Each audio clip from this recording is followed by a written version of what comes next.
الحمد لله رب العالمين والصلاة والسلام على خاتم الأنبياء والمرسلين وعلى آله وأصحابه أجمعين ومن تبعهم بإحسان إلى يوم الدين. علماء کرام و رد الالحاد درسونه روان دي. په پرونی درس کې دعوت جواب دعوت ذکر شو، سو وضاحت شو، سو وضاحت بوسو شي.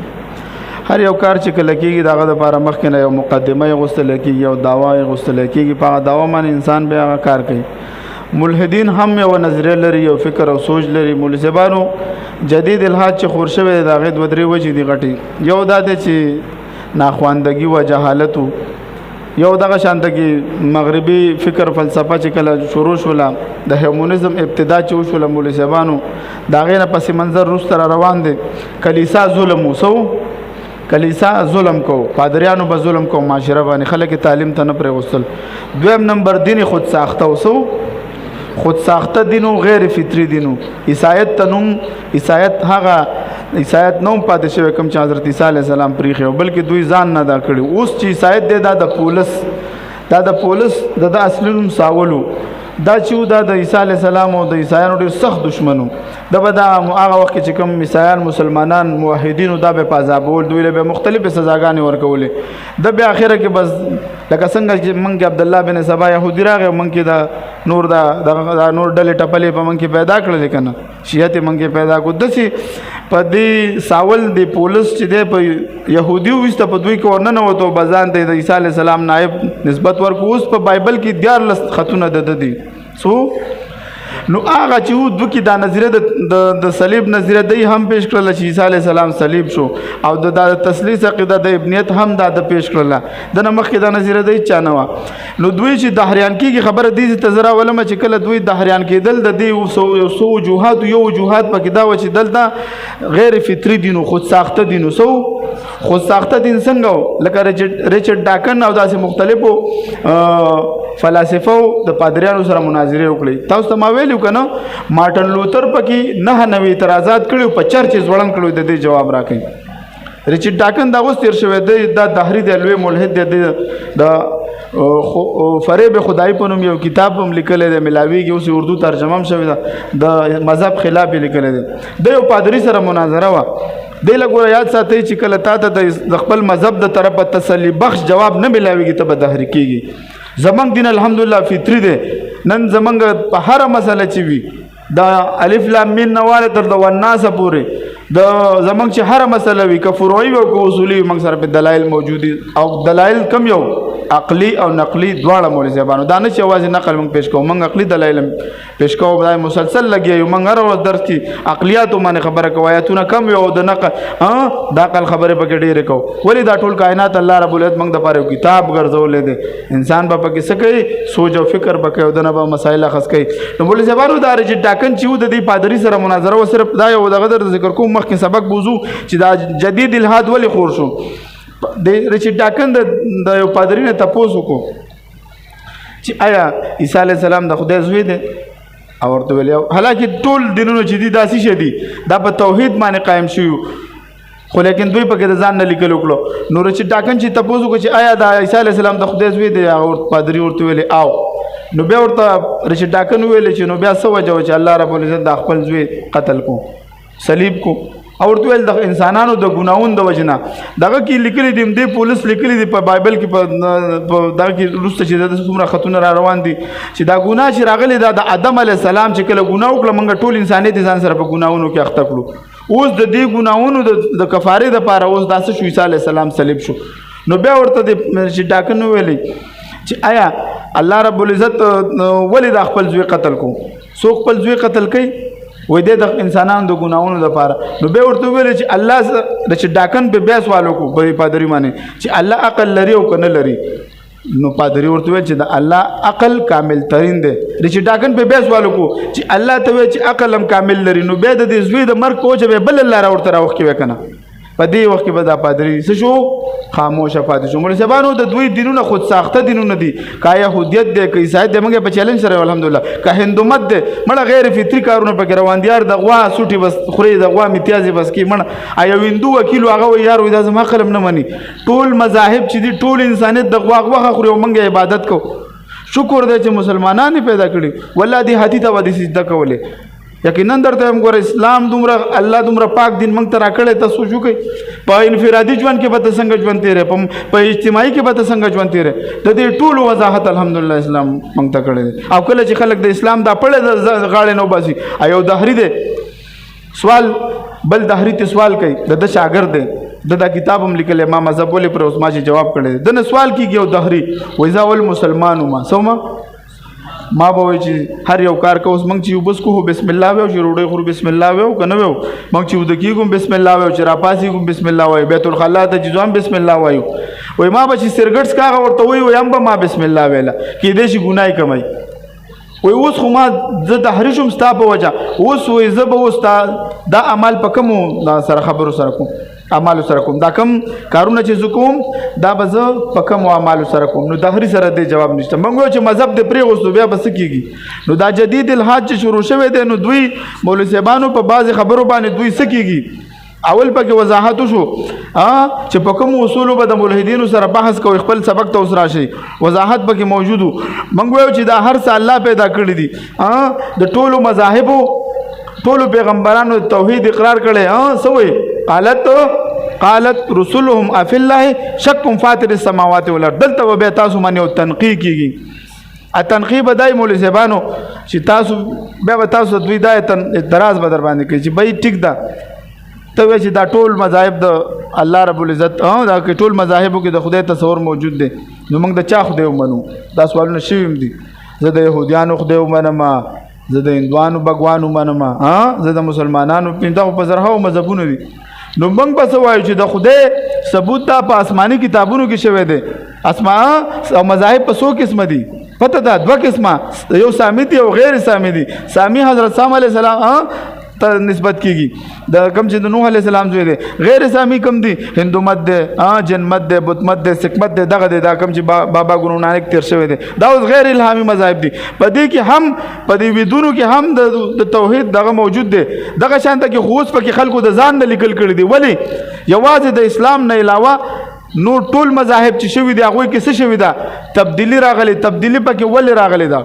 وجه څه ده سوال وشي تبدیلی پکې وجه په دې راغلی مولوي صاحبانو د هغې د حفاظت ذمهواري په قوم اچولې وه والربانیون والاحبار بما تحفظو د رهبان ارباب او رهبان چې دوی حفاظت ذمہواری په دوی باندې ورکړل شوی و د اسلام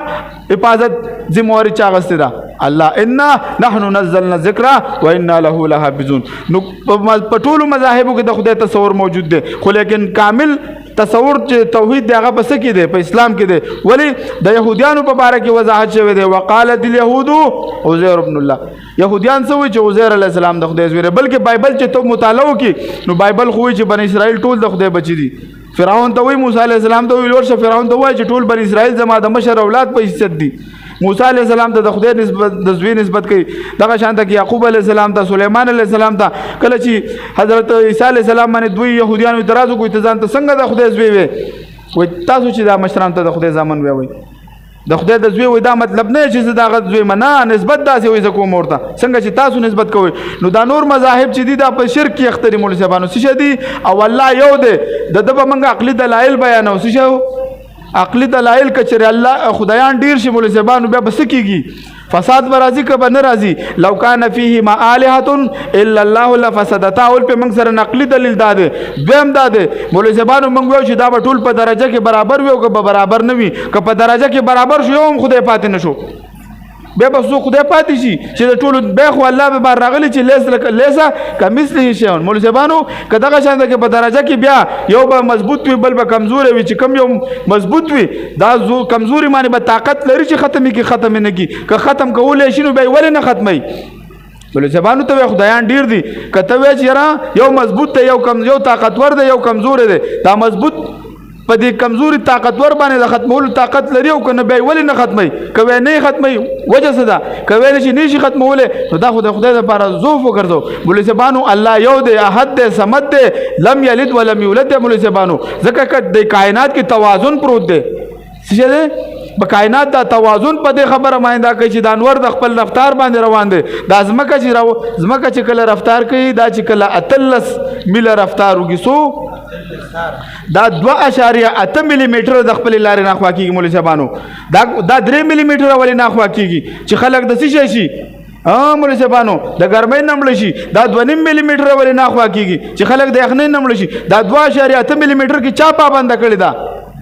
الله تعالی الله قرآن کوي ان الله يمسك السماوات والارض ان تزول ولا ان زالتا ان امسكهما الله رب العزت وي کچره دا کائنات په زوال کې راشي د الله نه علاوه نور څوک نشته چې دا کنټرول کی نو زمونږه تاسو باندې کدا تنقید وشي اعتراض در باندې وکي چې تاسو وایو چې ټول پیغمبرانو د الله د وجود گواہی ورکړي نو موږ د کم مذهب خدای ومنو تاسو به ورته وایي چې الله یو دی عقلي دلایل سره دا ثابت دي بل زبانو په یو پنسه کې دوه خپې نه ځيږي په یو ملک دوه باچاهان ناراضي پکې په یو وطن کې د فوج دوه آرمي چیفان نشي راتللې نو په کائنات کې به دوه خدایان څنګه راشي بیا خو بسار ما خام جګړه وي یو به کهکشا یو خو لړ کول بل بل خو لړ کول کله به موږ ملکی وي کې شامل یو کله به موږ په بل سیاره کې یو خو ما به نه الله موجود دی دا توازن پر الله رب العزت وای کنه والذي يصوركم في الارحام كيف يشاء الله وای زما خو خدای چې څنګه تاسو پیدا کوم دې شکلونو د الله په خزانو کې د شکلونو کا مې شان نه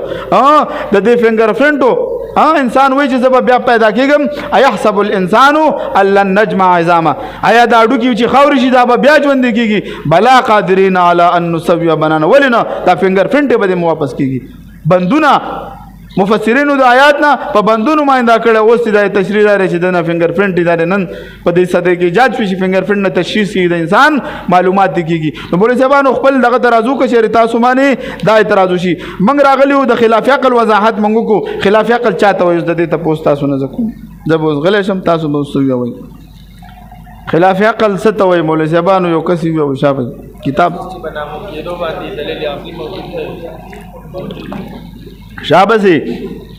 دغه شان د خلاف عقل دیته وي چې دا غسیز په موجود کې دوه معنی تاثیر دلیل عقلی موجود وي داغه خلاف دا سیز اوس شپه د ورځ ده نو بیا ورځ یا بشپای کنه دا کې دې شي ځوان شي عادت په یا پنځه یا بشپای دا کې دې شي چې باران بم وریږي باران بم نو وریږي دا کې دې شي مولوی صاحب دې ته خلاف عقل خلاف عادت وضاحت بکاو دې نه شروع کړم خلاف عادت وضاحت خلاف عادت دی ته وایي چې کومه عجیب خبره واوري او کوم دلیل عقلی سره موجود نه وي داسې موجود نه وي چې دا غي سره داسې ثابت شي خلاف عادت داسې دی عجیب خبره دی واوریدله الکه د امسان مار جوړ شوی دا عجیب خبره تا واوریدله الکه د غر نوخه پیدا شوی دا تاول نه اوریدل کنه او داسې شي عقلی دلیل نه وي موجود چې داسې ثابت شي چې داسې کېدل ناممکن او عقلي طور باندې محال دي خلاف عادت سیز لیدلو سره یا اوریدلو سره په اول کې تعجب کېږي او چې کله یو ځل په دلیل عقلي سره ثابت شي بیا هغه خلاف عادت نه ښکاره کېږي یو سیز به تا ته خلاف عادت ښکاره کېږي تا به نه وي لیدلی لیکن هغه سیز به بل چا لیدلی وي ور هغه سیز به بل چا لیدلی وي د هغه وخت خلکو به لیدلی وي نو هغه له خلاف عادت نه شو که نه د هغې دپاره به خلاف عادت نه وي مثلا د حضرت آدم علیه السلام قد شپېته گزه و او په موجوده یا شپېته فوټه زما په خیال غالب ګمنه شاباسي او په موجوده زمانه کې د انسان عام قد شپږ یا اووه فوټه دی اوس دلته ملحدین سوال کوي چې دومره لوی قد خلاف عقل دی نو موږ د دوی نه مطالبه کوو چې داسې دلیل بیان کړه چې د هغې نه دا خبره ثابت شي چې لوی قد خلاف عقل دی یا لوی قد والا انسان ناممکن دی نو دوی سره داسې دلیل عقلی نشته چې یا بوله صاحبانو لنډه خبره در لدا کوم دومره زده کوي چې تا باندې اعتراض وکړي دهري ملحد در باندې اعتراض وکړي دا خلاف عقل دی یو عقلي دلیل په پیش کې خلاف عقل چې هر څه باندې تا ستا په هر موضوع اعتراض وکړي په جنت اعتراض وکړو په جهنم اعتراض وکړو په الله اعتراض وکړو په یو عقلي دلیل پیش کا چې دا خلاف عقل دی بس و یو ځکه دعوی کړی ده کنه دعوی چې څوک کی دلیل به څوک پیش کوي مدعی به پیش کوي کنه دعوی کې او د دلیل باندې پیش کوي نه تا دا وکړه ته پیش کا ته جنت نشته جهنم نشته نو چې جنت او جهنم نشته یو عقلي دلیل پیش کا دا خلاف پیش به کی هغه کې وضاحت وی چې لوی قدر تر قیامت نه شي پیش کولای هغه کې وضاحت وی چې لوی قد عقلي تور سره غیر عقلي دی یا لوی قد ناممکن دي ځکه الله تعالی چې شپږ غزه انسان پیدا کولای شي شپږ فوټه انسان پیدا کولای شي 2 فوټه 3 فوټه انسانان شته نشته نو هغه په دې قادر دی چې هغه شپته غزه شپته فوټه داس انسانان هم پیدا کولای شي اوس ماورای عقل څه ته وي داغه وضاحت په دنیا کې د هر څه موجود کېدل غیر عقلی نه دي بلکې اکثر ماورای عقل دي کوم چې زموږ په عقل کې نه راځي لکه د ځمکې دوه قسمه گردش کول د سپوږمۍ د دنیا د سمندر وبشاربل ساینسي تجربات هر سړی نشي مشاهده کولی. یا مولوی صاحبانو دای ګورای سم مشاهده کې دی نشي اکثریت مونږ چالي دلی چې داس مګه دوه قسمه گردش کوي چالي دلی چې ورو سمندر دغه چولې د غرب او غربي خېجي زمونږه دغه را لشار به سمندر شهر تاسو لیدلې دي چام نه لیدلې مولوی صاحبانو حد مونږ په مخکې په ملکی وې کهکشا کې اوسې ګو چالي دلی دا مولوی صاحبانو تاسو کې چالي دلی دا کهکشاګان نه الګه په دوربین هم دوی نشي لیدلې دا د ټولو ساينسدانانو د چیلنج دی سټیفن هاکن د خپل خبره ده چې الکترون څوک نشي لیدلې پروټون نشي لیدلې تاریک ماده نشي لیدلې نو لیکن څه شدي او دا منګه د صاحب دبل په خبره یقین کو څه کو نو دې ته ماورا عقل او ملزمان ته بخبل خو نشي لیدلې او تا په عقل کې نه راځي دبل په خبره باندې یقین شي خدا کارونه خلاف عقل هم نه دي بلکې اکثر ماورای عقل دي همداسې اسلامي عقاید هم ماورای عقل دي البته ملحدینو ته خلاف عقل ښکاره کیږي او دوی سره یو دلیل عقلی نشته دی چې د اسلام عقاید غیر عقلی دي دوی ماورای عقل ته خلاف عقل وایي او ځانونه دوکه کوي وضاحت ماورای عقل هغه دي چې خلاف عقل خو نه وي لیکن ماورای عقل کې ناراضي سوي ماورای عقل هغه دي چې خلاف عقل خو نه دي خو په عقل کې ناراضي بیا په عقل کې ولې ناراضي دا بدن سبا تاسو کومه دا کتاب کې لیکلي درس دی او دا سبا ورغټي غټي وریا ځکه چې عقل د هغه او شروع کوم ځکه چې ماورای عقل هغه دي چې خلاف عقل خو نه دي لیکن په عقل کې ناراضي په عقل کې ولې ناراضي چې عقل د هغه نظیر نه ولیدلې مولوی صاحبانو دا هغه تجربه نه وکړي مولوی صاحبانو ځکه کومه چې عقلي تجربه د هغه نه رستوي راوستي مولوی صاحبانو مثال مثلا مونږ الکترون نشو لیدلې البته د هغه اثرات محسوس کوو یا ساينسدانان وایي چې یو ستاره مولوی صاحبانو دلته ودرګه ګوره الکترون مونږ نشو لیدلې لیکن اثرات خلک محسوسول شي یا دغه شانته کې دا د ساينس یو نظریه ده چې کله ستاره او سیاره کې څه فرق دی مولوی صاحبانو شاباسي ستاره خپل رڼا لري سیاره د بل نه رڼا خس کوي شاباسي دوی وایي چې ستاره ماته شي کنه دا د ساينس نظریه ده نو الته بلیک هول جوړ شي بلیک هول کې به شي دا ستاره چې د الله په قدرت سره راغونډ شي او ذرات جوړ شي الته به نه وخت نه مکان نه زماني نو دا اوس زمونږ عقل نه مني زما عقل خو نه مني چې الته د شي چې هغه کې نه مکان او نه زماني دا تاسو منئ اوس به موږ د خلاف عقل خو نه یو کنه خو زمونږ د عقل نه ماورا خبرې دي ها ولې سبانو مخکې ځه ستاره ماته شي هلته بلیک هول جوړ شي او په دې بلیک هول کې ټایم هم نه وي او نه پکې مکان وي هلته ټایم او مکان ختم شي دا زمونږ په عقل کې نه راځي داسې کوم شی دی چې هلته نه ټایم وي او نه مکان نه زمان او نه پکې مکان بغیر د موږ د نه داسې چیز نه دی لیدلې او دا د عقل نه بالاتر دی خو د عقل نه خلاف نه دی مولوی صاحبانو اکثر ملحدین دا کوي چې کوم شیان عقل کې نه راځي هغه ته څه وایي خلاف عقل وایي مثلا د جنت او د جهنم تفصیلات دي لکه د جهنم په باره کې راځي چې د جهنميانو جسم به ډېر غټ شي د جهنمي غاغ به د وحد د غر په اندازه شي او دا دغه چې د دبر بولدون غټ کې اگر ربزه مقام پورې بیا پکې اسونه ګرځي ځانو لټینګ کوي ابي هريره رضی الله عنه قال حدیث مبارک دی ګور ځان نه ویو رسول الله صلی الله علیه وسلم زرس الكافر يوم القيامه مثل احد وعرض جلده 70 ذراعا او یا غزه سرمن پلان شي وعزه مثل البيضاء وفخذه مثل ورقان دا غټ مقام دون غټ مقام چې قاضي کې نه غټ دی یو ومقعده من النار ما بيني وبين الربزه ربزه کم مقامو کم صحابي پکې پاتې شوی مولوی صاحبانو وی شاباسي ابو ذر غفاری رضی الله تعالی عنہ پکې چې کله وته د مدینه نوته لاړو باندې والته لاړو دا ډېر فاصله پکې ونه دونه خو د انسان دغه غټي تسوجو حدیث رضی الله عنه روایت دی دا به جهنميانو الله دې موږ د جهنم نه وساتي موږ ایمان راوړل په الله باندې په جنت هم ایمان دی په جهنم ایمان دی د دنیا د ژوند مقصد معلوم دی بولې زبانو که چرته آخرت نه وي بیا به ډېر ظلم وي ولی به ظلم وي فرعون سونه قتل نکړي ذبحون ابناکم ويستحيون نساءکم اوس څومره ظلمونه روان دي معاشي نظام باندې ظلمونه ورځ په ورځ باندې موږ باندې مسلط کړي دي مالدار ورځ په ورځ مالدار کیږي غریب ورځ په ورځ غریب کیږي خلک دولګي نه مړ شو څومره ظلمونه کیږي انسانان که چېرته قیامت نه وي او د انصاف ورځ نه وي نو بیا به ظلم وي خدا شکر دی چې د انصاف ورځ سره ور سړي سره الله حساب کوي حضرت ابو هريره رضی الله عنه روایت ده چې رسول الله صلی الله علیه وسلم فرمایلی دي په ورځ د قیامت بعد د جهنمی د جام غا د وحود د غر په اندازه غټ شي او د هغه جسم سرمن به او یا غزه شي او د هغه لاسونه به د بیضا علاقه په اندازه غټ شي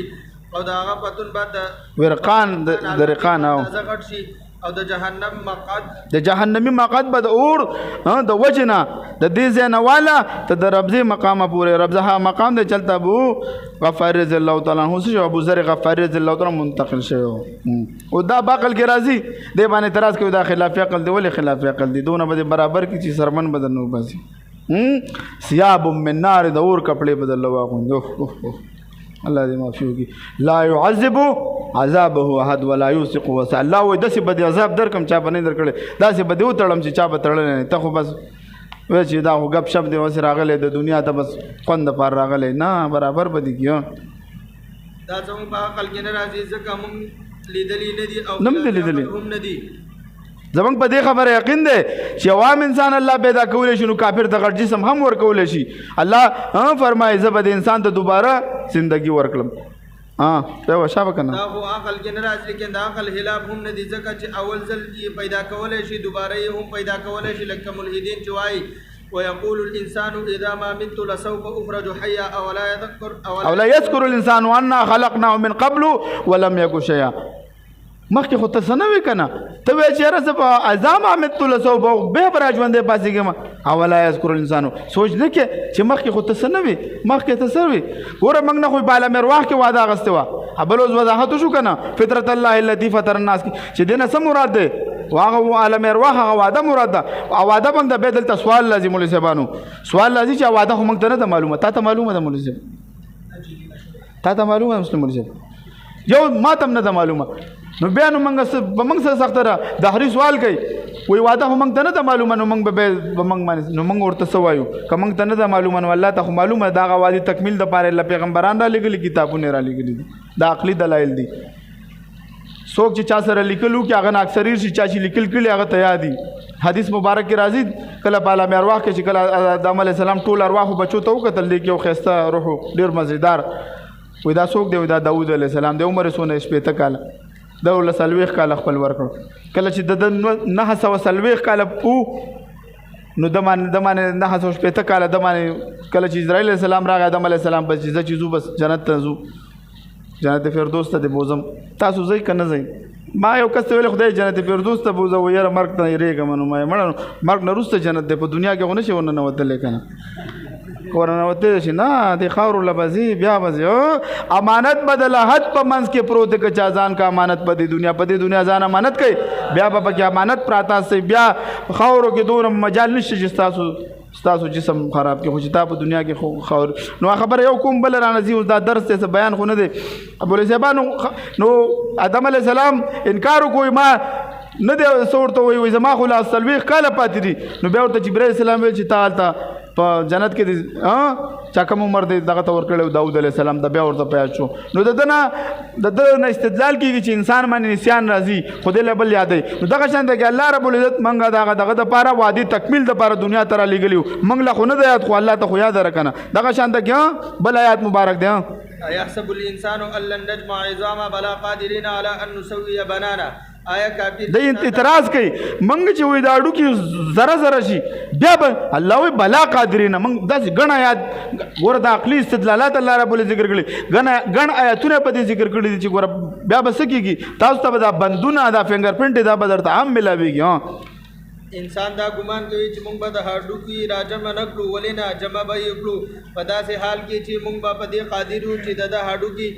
او د ګوتو بندونه هم برابر کړو دنیا کې اکثر سیزونه دي چې زموږ په عقل کې نه راځي بیا یې هم موږ منو په حدیث مبارک کې راځي چې انسان ته به په جنت کې وزر ورکړه شي مولا صاحبانو دا جعفر طیار رضی الله تعالی عنہ مبارک راځي کله هغه شهید شو د موت په موقع باندې نو هغه ته حدیث مبارک راځي چې هغه الله وزر ورکړي دی به اعتراضات کول انسان به څنګه او رجاز به ایجاد شو اوس انسانان موږ په خپل سترګو لیدل الوزي څه کوي لیدلم دي که نه دي او داسې وردیان فوجیانو والا دا کړي دا کم چې په دریاب کې دغه سمندر کې چې کوم بحري فوجیان دوی سره وي بس دوی الوزي دا دغه باندې ودرېږي ولوځي نو چې انسان الوتلی شي نو الله رب العزت له دغه نه شي ورکولی د اسلام عقاید به ورځ تر ورځه څه کېږي ظاهریږي د اسلام د څه سره ولې دا حق دین دی دا فطري دین دی او دا آخري دین دی د ده نه وروسته بل دین نشته دی ولې صاحبانو نو دا حق دین دی ولې صاحبانو نو دا زمونږ د درس او عنوان او خلاصه وه چې تاسو به دعوا جواب دعوا څنګه د ملحدینو سره کوئ نو را روانې هفتې په ورځ تاسو مولوي صاحبانو په دې باندې یو مجلس وکړئ خو همدا مبادیات او تنقیحات به انشاءالله سبا وایو چې تاسو به یا دا مبادیات به پکې ویو مبادیات چې ویو نو بیا به اعتراضات او جوابات به په دې کې کوئ خو همدا انشاءالله واخر دعوانا الحمدلله رب العالمین